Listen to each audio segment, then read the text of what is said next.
को परिवर्तित करना लक्ष्य का हिस्सा है। 5 चक्र मुझे तोड़ा गया है, 5 चक्र। 5 चक्र तोड़ा गया मतलब? मैं लखनऊ नगर निगम के ठेका प्रथा में जो मजदूर काम करते हैं 18,000 कर्मचारी, 18,000 कर्मचारियों को वर्तमान समय में केवल क्या मिल रहा है जानते हैं? 6 से 7,000 रुपए। बाकी पैसा कहाँ जा रहा है ये कोई बताने के लिए तैयार नहीं है। देखो अभी जानते क्या करना है, आप समझ लो। देखो, आज की व्यवस्था आज के नियम कानून और सिस्टम से चल रही है, राइट? आज आप एक गुलाम हैं और सब कोई आपका हाकिम है। सिपाही भी आपका हाकिम है, चपरासी भी आपका हाकिम है, और वो ऐसे ही आपसे पेश आता है, राइट? यदि कंपनी के लिए आप काम कर रहे हैं तो कंपनी का जो प्यून है वो आपको घुसने नहीं देगा वहां मालिक के पास, राइट? तो हम इस व्यवस्था को डिफरेंटली हैंडल करने के लिए हमें नियम कानून, इकोसिस्टम, टेक्नोलॉजी, सब चीज जो है ऊपर से बन के आपके पास ऑटोमेटिकली जैसे ईश्वर पहुंचाता है वैसे पहुंचाए, हमने ऐसी व्यवस्था की है। और इसमें धन की कमी किसी को नहीं पड़ेगी। आप बात समझ रहे हो ना? जैसे एज्यूम करिए इस व्यवस्था को करने के लिए 25 लाख बस चाहिए, ठीक है ना? अब 25 लाख बस अवेलेबल नहीं है तो उनका प्रोडक्शन ओवर द पीरियड ही होगा कि नहीं होगा? तो इस व्यवस्था को कहीं से शुरू होगा और कहीं कहीं पे पहुंचने में हो सकता है 5 साल भी लग जाए, लेकिन 5 साल में ये व्यवस्था सबके पास पहुंच जाएगी। अब उसमें अपन को अधीन नहीं होना पड़ेगा कि भाई साहब ये तो हमको अभी मिली नहीं है, राइट? क्योंकि आप जो है जो वर्तमान उपलब्ध हैं उनको रीऑर्गेनाइज कर देंगे, ठीक है ना? मतलब जो ऑलरेडी हैं अभी किनारे खड़ी हुई हैं, नहीं चल रही हैं, वो सब जो है ना बदल जाएंगे, ठीक है ना? तो जो वर्तमान रिसोर्सेस हैं उन सबको रीओरिएंट करके लगा दिया जाएगा, ठीक है? नंबर 1। और रिसोर्स वाले को पैसा मिल रहा है क्योंकि हम कोई सेवा मुफ्त में तो ले नहीं रहे हैं, राइट? और ये व्यवस्था जो रहेगी उस सामने वाले को उसका पैसा मिलेगा, लगेगा, और ये सामने वाले की कॉस्ट सेटलिंग अकाउंट में जाएगा, राइट? और आप जितना अर्न कर पा रहे हो उससे धीरे धीरे जो है भुगतान होता रहेगा।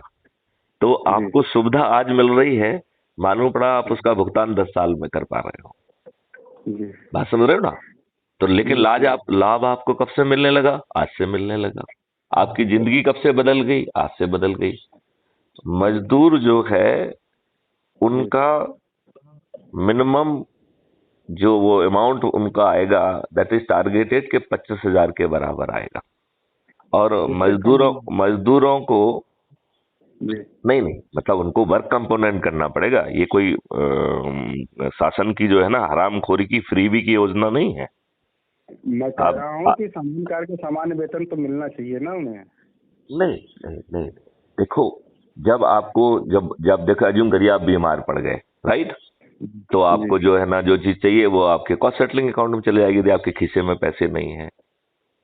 तो आपको जो भुगतान मिलेगा, देखिए आपकी जरूरतें तो कॉस्ट सेटलिंग अकाउंट से पूरी हो रही हैं, आपके जेब में पैसा हो चाहे ना हो, ठीक है ना?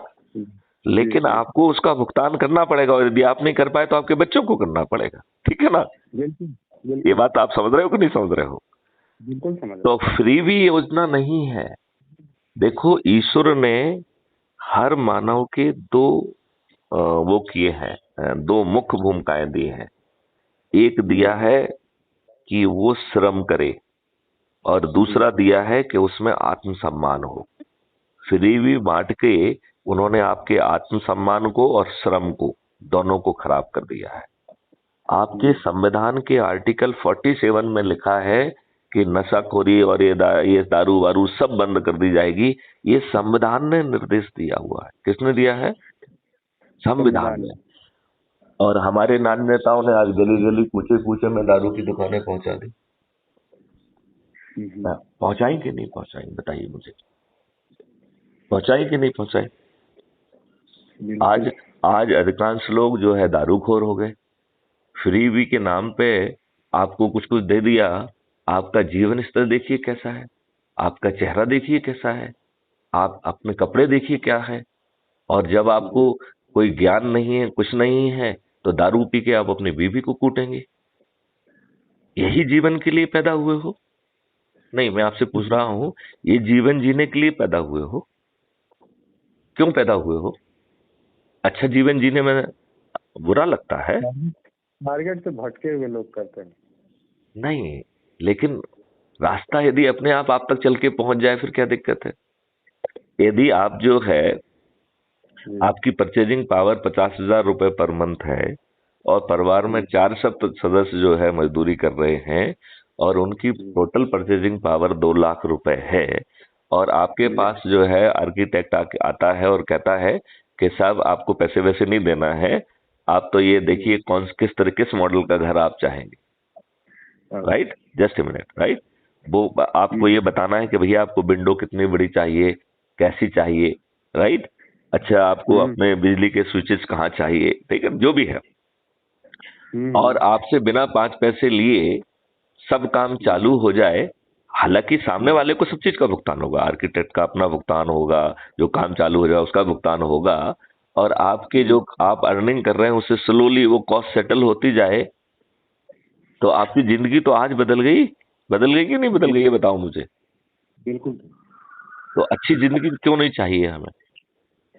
हम जो है कब्जा करके झोपड़ी क्यों बनाए? हम स्लम में क्यों रहें? बिल्कुल।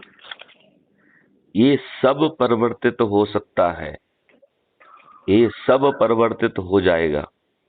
और यदि इस परिवर्तन के लिए ना आपको किसी को पिटीशन देना पड़े, ना कोई जुलूस निकालना पड़े, ना अपनी जेब के 5 पैसे खर्च करना पड़े, और ना कहीं आंदोलन करना पड़े, ना कहीं चक्का जाम करना पड़े, और ना पुलिस की लाठियां खाना पड़े, और ये सब कुछ हो जाए, और यदि इस प्रयास में आप मेरिट लिस्ट में आ गए तो आप मुख्यमंत्री बन जाएं, तो गणेश जी आप प्रसन्न होंगे कि नहीं होंगे?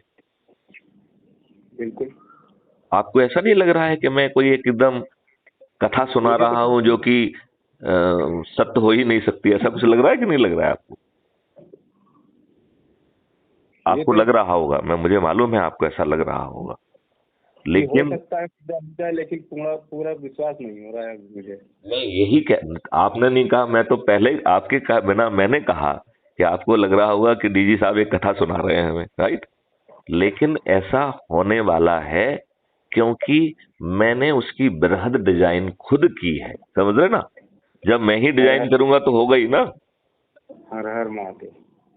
यदि इसकी डिजाइन इस ढंग से की गई है तो हो जाएगा कि नहीं हो जाएगा? और जब एक मिनट, जब सब राजनेता पराजित हो जाएंगे तो नियम कानून टेक्नोलॉजी सब चीज किसके हाथ में होगी? आपके चाणक्य के हाथ में, जिसका नाम मैथिली शरण गुप्त है। और उसने सब चीज सोच के रखी है, तो अपने आप पूरी सब चीजें अलाइन होकर आपके हित में चली जाएंगी कि नहीं चली जाएंगी? हाँ या नहीं? अच्छा, अब 1 मिनट में पहले अपन ये सोचें कि आज की व्यवस्था यदि राक्षसी व्यवस्था है